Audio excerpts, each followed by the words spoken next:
¿Cuánto tiempo necesita la naturaleza para construir una especie perfecta? 80 millones de años.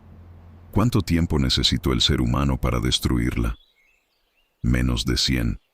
Nueva Zelanda. Un archipiélago al fin del mundo, separado de todos los continentes antes de que existiera cualquier mamífero terrestre. Un lugar donde la evolución siguió sus propias reglas, reglas que el resto del planeta nunca conoció. Y en ese aislamiento absoluto, la naturaleza construyó algo que no debería ser posible. Un ave de 3 metros de altura, de más de 200 kilos, que caminaba estos bosques con la calma de quien nunca ha tenido nada que temer. El moa gigante no tenía alas. No las necesitaba.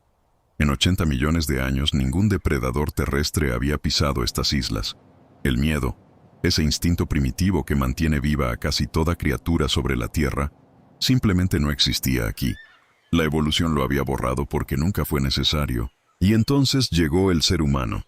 No llegó con maldad, no llegó con la intención de borrar nada.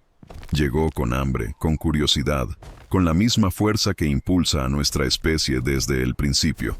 Pero llegó, y el moa, ese gigante perfecto, ese señor absoluto de un paraíso de millones de años, no supo lo que era una amenaza hasta que ya era demasiado tarde. Esta no es solo la historia de un ave extinta. Es la historia de lo que ocurre cuando dos mundos completamente distintos se encuentran por primera vez. Y uno de ellos no tiene ninguna defensa contra el otro. Y si crees que eso es algo que quedó en el pasado, espera hasta el final de este video. Porque lo que el moa nos dejó no son solo huesos. Nos dejó una pregunta que todavía no hemos sabido responder. Para entender lo que se perdió, primero hay que entender lo que existió. Hace 80 millones de años, cuando los dinosaurios aún dominaban la Tierra, una masa de tierra comenzó a separarse lentamente del supercontinente Gondwana. Se alejó hacia el Océano Pacífico Sur con la lentitud de quien no tiene prisa. Unos pocos centímetros por año, la velocidad de una uña que crece. Pero el tiempo geológico es infinito en su paciencia. Y lo que quedó aislado en ese fragmento de tierra fue algo extraordinario. Un laboratorio evolutivo sin igual en la historia del planeta. Nueva Zelanda se convirtió en un mundo paralelo. Mientras en África surgían los grandes felinos, mientras en América del Norte los lobos aprendían a cazar en manada, mientras en Asia los osos conquistaban las montañas. Aquí, en estas islas verdes al fin del mundo, no había ningún mamífero terrestre. Ninguno. El nicho ecológico que en todos los demás continentes pertenecía a los grandes herbívoros. El espacio que ocupan los elefantes, los bisontes, los caballos. Aquí lo ocupaban las aves. Y las aves, libres de toda competencia y de todo peligro terrestre, hicieron algo extraordinario. Crecieron.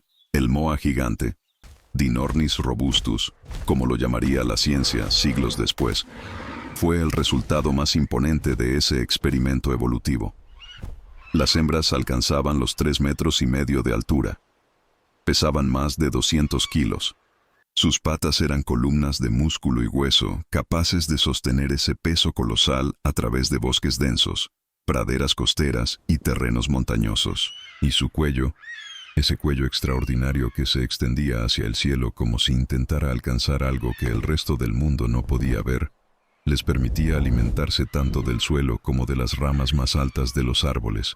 Pero lo más fascinante del moa no era su tamaño, era su lugar en el ecosistema. Este gigante era el jardinero invisible de Nueva Zelanda.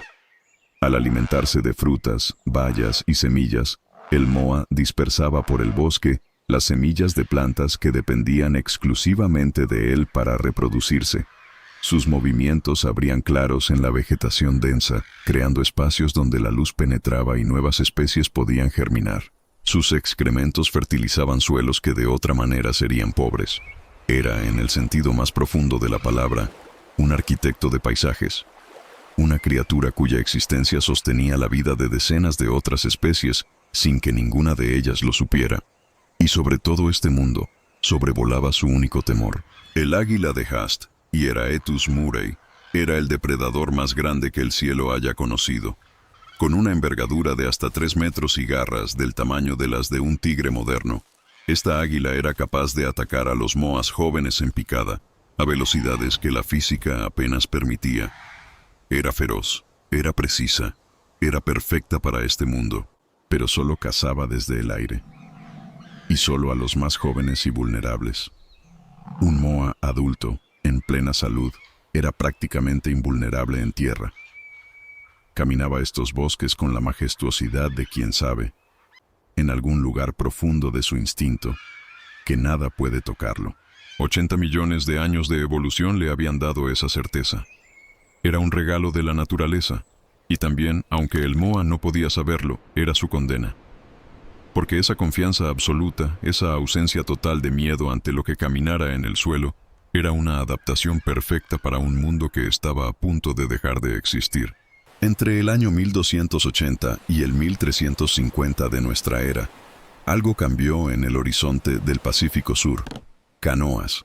Grandes canoas polinesias con velas de fibra tejida, cargadas de personas, de animales domésticos, de plantas cultivadas y de la voluntad inquebrantable de encontrar tierra nueva. Los ancestros del pueblo maorí habían navegado miles de kilómetros desde las islas de la Polinesia Central, guiados por las estrellas, por las corrientes del océano, por ese conocimiento marino que ninguna otra cultura en la historia humana ha igualado. Eran en todo sentido exploradores extraordinarios, y cuando sus canoas tocaron por primera vez las playas de Nueva Zelanda, encontraron un mundo que ningún ser humano había visto jamás. Un mundo sin miedo. Los moas se acercaban a los recién llegados con la misma calma con la que se acercaban a los árboles. No había en su comportamiento ninguna señal de alarma, ningún instinto de huida. 80 millones de años de evolución en aislamiento absoluto no les habían dejado ninguna herramienta para reconocer a un cazador bípedo con lanzas. Para el moa, esos seres nuevos que llegaban del océano eran simplemente una curiosidad más en un mundo que siempre había sido seguro. Los registros arqueológicos cuentan el resto de la historia con una precisión brutal. Los sitios de caza maorí en toda Nueva Zelanda están llenos de huesos de moa. Miles y miles de huesos. Hay evidencia de hogueras inmensas donde se cocinaban cantidades de carne que superaban lo que cualquier grupo podía consumir en una sola comida. No era desperdicio intencional. Era la lógica de una especie que acababa de encontrar una fuente de alimento que, desde su perspectiva, parecía inagotable. Una presa que no huía, una presa colosal, una presa que se dejaba acercar. Los maorí no tenían manera de saber lo que estaban haciendo. No existía en su cultura, en ese momento, ningún concepto de extinción, ninguna tradición que advirtiera que una especie podía desaparecer para siempre. Para ellos, los moas eran parte del paisaje, abundantes, presentes, eternos. Pero los moas no eran eternos. Eran vulnerables de una manera que ni ellos ni sus cazadores podían imaginar. Una hembra de moa tardaba años en alcanzar la madurez sexual. Ponía un único huevo por temporada de cría, a veces menos. Su ciclo reproductivo era lento, paciente, calibrado para un mundo donde la mortalidad adulta era casi inexistente. Era una estrategia reproductiva perfecta para el paraíso aislado donde había evolucionado.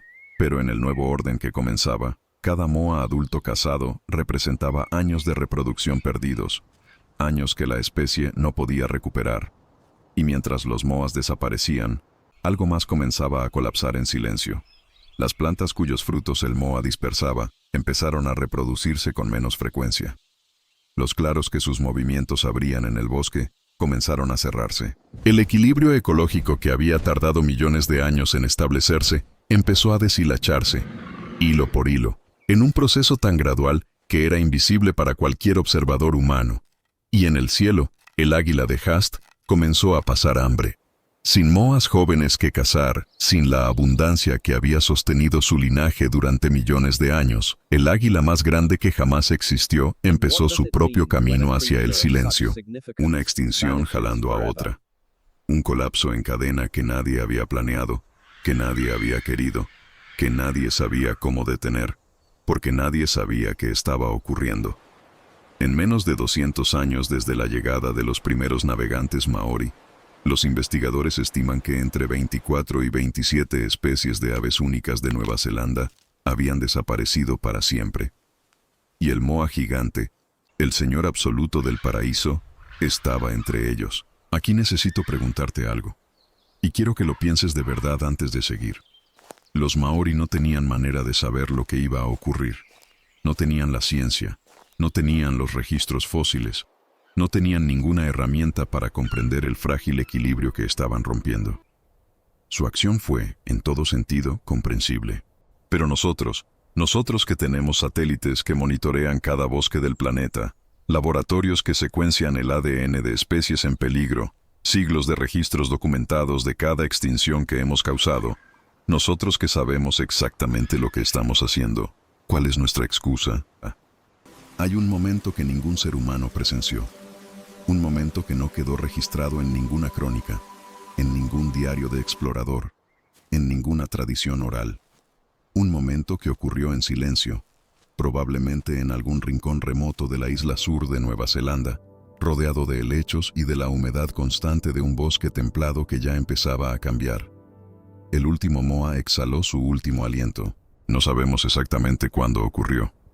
Las estimaciones científicas ubican la extinción completa de la especie alrededor del año 1400, aunque algunos registros sugieren que pequeñas poblaciones pudieron persistir en zonas remotas hasta bien entrado el siglo XV.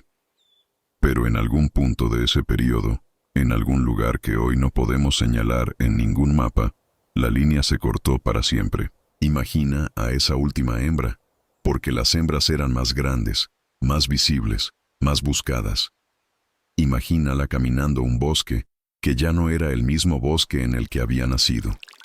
Más silencioso, más fragmentado, con menos de esas plantas de frutos oscuros que habían sido el alimento de su especie durante millones de años, con ausencias que ella no podía nombrar pero que estaban presentes en cada paso. La ausencia de otros pasos similares al suyo, la ausencia de los sonidos graves que los moas producían para comunicarse, la ausencia de todo aquello que para su especie había significado continuidad y pertenencia. Los investigadores que han estudiado el comportamiento de aves grandes y longevas, los emparentados evolutivos más cercanos al moa, como el emú y el kiwi, sugieren que estas aves exhiben comportamientos complejos de reconocimiento social, que buscan a otros de su especie, que, en ausencia de esa compañía, alteran sus patrones de movimiento, sus rutas habituales, como si estuvieran buscando algo que no saben nombrar pero que sienten que falta. No podemos saber con certeza lo que experimentó el último moa. La ciencia es honesta en sus límites.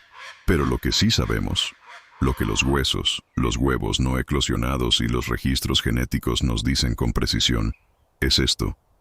El final no fue dramático. No hubo un último enfrentamiento. No hubo un momento de resistencia épica. Hubo una población que se redujo hasta que los encuentros entre individuos se volvieron imposibles. Hubo huevos puestos que esperaron en nidos que nadie volvió a visitar. Hubo un metabolismo que se fue apagando lentamente, como una llama que se consume a sí misma sin que nadie la vea. Y con ese último aliento, algo más desapareció. Algo que va mucho más allá del cuerpo de un ave. Desaparecieron las semillas que el moa nunca volvería a dispersar. Desaparecieron los claros que nunca volvería a abrir. Desaparecieron los sonidos, esos llamados graves, esos pasos que hacían temblar el suelo levemente, que habían sido parte de la sinfonía de este bosque durante toda la historia de estas islas. El bosque no lo supo de inmediato. Los ecosistemas tienen memoria larga. Pero con el tiempo, las consecuencias se hicieron visibles. Ciertas plantas comenzaron a declinar sin su dispersor. Ciertas dinámicas del suelo cambiaron sin el gran herbívoro que las mantenía. El paisaje, en silencio y sin testigos, comenzó a convertirse en otra cosa. Los científicos tienen un término para esto. Extinción funcional. Es el momento en que una especie deja de cumplir su rol ecológico antes incluso de desaparecer completamente. El moa probablemente alcanzó esa extinción funcional mucho antes de que el último individuo muriera, cuando la población era ya tan pequeña que su impacto en el ecosistema se había vuelto insignificante. Hay algo en ese concepto que resulta más perturbador, de alguna manera, que la extinción misma. La idea de que un ser puede seguir existiendo, respirando, caminando, buscando, mientras el mundo que le daba sentido ya se ha ido, mientras su propósito ya ha desaparecido. mientras es, en todos los sentidos que importan, la última página de un libro que nadie volverá a leer. Hoy, los huesos del moa llenan las vitrinas de museos de todo el mundo. Sus huevos, algunos intactos, perfectos, de un tamaño que resulta difícil de creer, son piezas de colección estudiadas con tecnología que habría parecido magia a los naturalistas del siglo XIX. Su ADN ha sido extraído, secuenciado, analizado con una precisión que nos permite conocer aspectos de su biología que ningún observador humano llegó a documentar en vida. Lo conocemos mejor muerto que vivo.